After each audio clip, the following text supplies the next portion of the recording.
નમસ્તે બાળકો, કેમ છો? મજામાં ને? તબિયત સારી છે ને બધાની?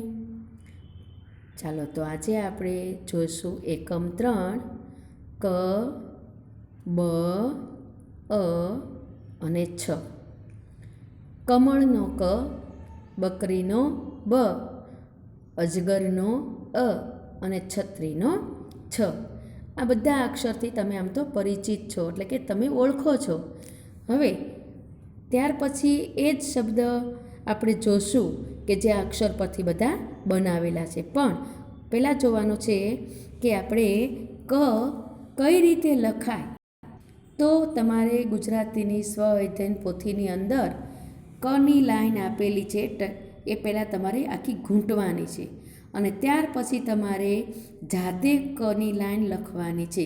પહેલાં ટપકા જોડીને તમારે ઘૂંટવાની છે, ત્યાર પછી જાતે ક બનાવીને આખી લાઈનો લખવાની છે.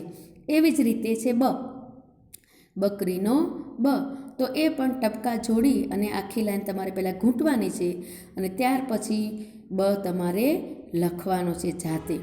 એવી જ રીતે છે અજગરનો અ, તો એ પણ તમારે ટપકા જોડી અને અ લખવાના છે અને ત્યાર પછી નીચે તમારી જાતે જ અ લખવાનો છે.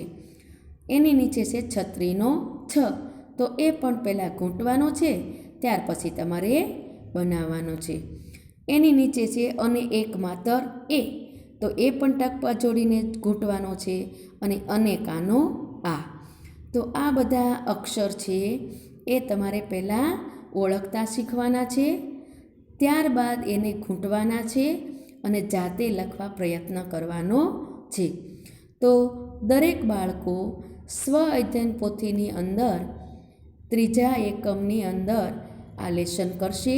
વાલીઓને નમ્ર વિનંતી છે કે બાળકોને આ વિડીયો બતાવજો અને ઘરે તમે એને લેસન કરાવજો. ત્યાર પછી આપણે આગળ બીજા તાસમાં બીજું નવું શીખીશું.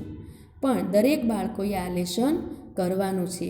જો ગુજરાતીમાં થઈ ગયું હોય, ડીડી ગિરનાર ઉપરથી તમે લખી નાખ્યું હોય, તો તમારે સ્લેટમાં અથવા તો નોટબુકની અંદર આ લેસન કરવાનું છે અને મને બતાવવાનું છે. તો દરેક બાળકો આ લેસન કરશો ને બાળકો? ચાલો આવજો.